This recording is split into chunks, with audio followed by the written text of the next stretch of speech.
We grew up in the same village as kids. He was a bit younger than I, and still I used to babysit them. I would say him and Harvey and this one. So yeah, there was more. He was more of a younger brother to me, and when we came here, we started hanging out again, as usual, more and more every day. And he came along, and then yeah, we started hanging out more regular. So. Hey guys, welcome back to my channel. Today I have a very special recipe for you guys. We're making rock candy.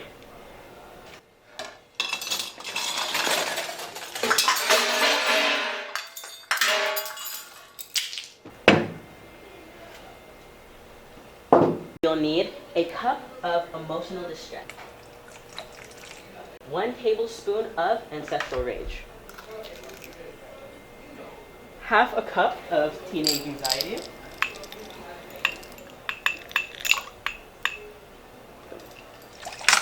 an unspecified amount of caffeine, and finally, pour in some genetic disorder until it feels right.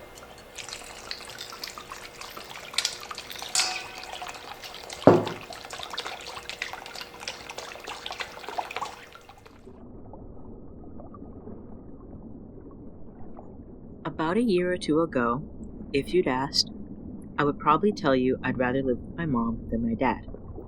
Not really anything malicious, just survival. When my dad asked me this question, I could see him visibly get sad at my answer. At the time, I didn't care. It only made sense to live with my mom. She had the job, bought us clothes, cooked us food. The house falls apart when she's not around. When he had a seizure a few years ago, while coming down from the shock, he cried while saying sorry. Sorry for not being a good father, and that he tried to be better. He wasn't better for a while. He was actually worse. I thought I'd never trust him again. Then about a year ago, my dad was in the hospital. With him not home, my mom, sister, and I had to build a system. It was nice, honestly. But he was never not on my mind.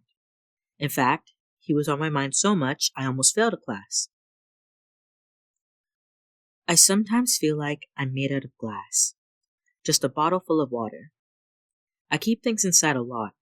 Sometimes things dissolve and fizzle away. Sometimes they change and become something new.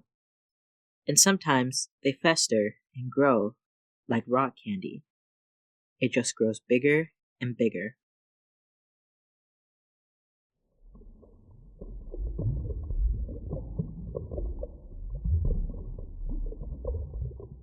I try not to cry or let certain things leak because I believe they'll all dissolve with time. People tell me to let go because I'll break and overflow.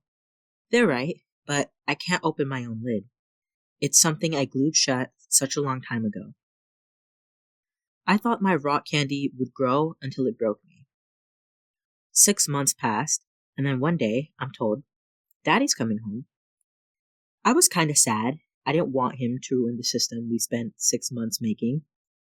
Things were kinda the same, then kinda bad, then amazingly good.